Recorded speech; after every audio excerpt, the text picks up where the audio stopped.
Bismillahirrahmanirrahim. Assalamualaikum warahmatullahi wabarakatuh. Wudu merupakan syarat sah diterimanya sholat. Bahkan apabila saat melakukan wudu tidak benar rukunnya, atau ada bagian yang tidak terbasuh, dapat menyebabkan sholat tidak diterima. Lantas, bagaimana jika kita justru lupa melakukan wudu sebelum sholat? Suatu kisah bermula saat Imam Ghazali selesai berdakwah di beberapa tempat. Ia pun tidak di rumah hingga tengah malam. Ia tampak merasa senang karena banyak orang yang tertarik dengan ajaran yang ia sampaikan. Tak lama kemudian, sebelum tidur, ia mengambil air wudhu dan kemudian sholat tahajud. Setelah itu, ia bersikir seperti biasanya. Seusai sikir, sebenarnya ia masih ingin membaca Al-Quran, tapi rasa kantuk tidak bisa ditahan olehnya. Akhirnya, ia tertidur di musola. Dalam tidurnya, ia bermimpi dan cukup terkejut. Ia beristighfar dan bertanya-tanya dalam hati, mengapa ia bisa bermimpi demikian? Setelah mimpinya selesai, ia pun bangun. Kemudian ia melakukan sholat malam lagi sampai menjelang sholat subuh. Kemudian ia memberikan fatwa pada jamaah subuh, seperti yang biasa dilakukannya. Setelah memberikan salam, ia menghentikan pembicaraan. Dalam dakwanya kali ini, ia menceritakan apa yang baru saja dimimpikannya yang sangat mengejutkan itu. Dalam mimpinya, ia melihat kuburan yang terbelah dan keluarlah beberapa orang yang sudah mati. Dan salah satu ahli kubur adalah seorang pemuda yang disiksa dengan banyak jenis siksaan. Imam Ghazali merasa kasihan dengan pemuda itu meskipun ia bukanlah keluarganya. Kemudian Imam Ghazali mendekati pemuda itu dengan memberi salam. Ia berkata, "Ada apa dengan pemuda itu? Mengapa ia mendapat siksa sedangkan tidak untuk temannya?" Pertanyaan Imam Ghazali membuat pemuda ahli kubur itu menangis. Dan kemudian pemuda itu menjawab dengan suara pelan. Ia meminta bantuan pada Imam Ghazali mengenai keterasingannya itu.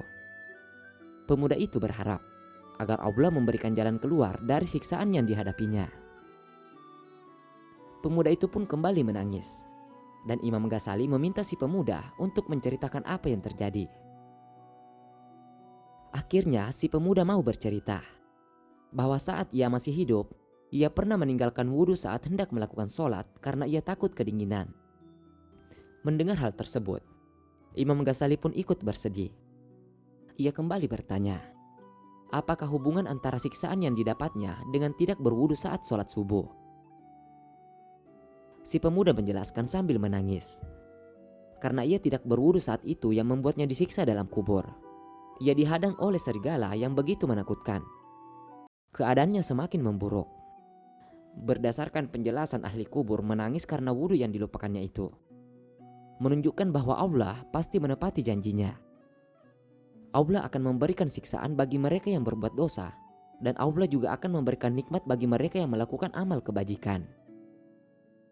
Murka Allah begitu menakutkan, sehingga kita harus berusaha semaksimal mungkin untuk mendapatkan ridhonya di dunia sehingga bisa terhindar dari siksaan alam kubur maupun di akhirat.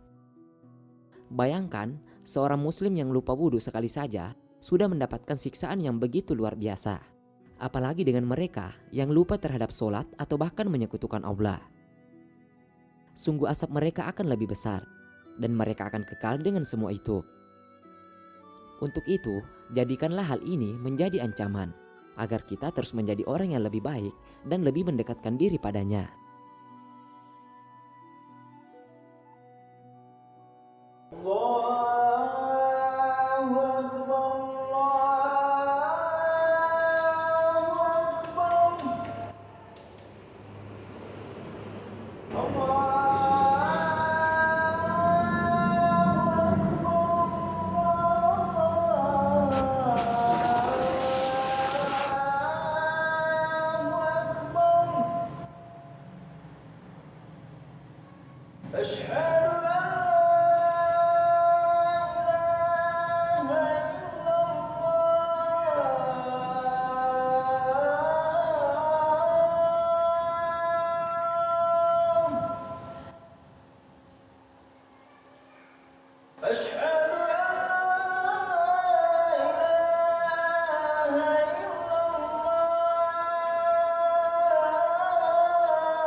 La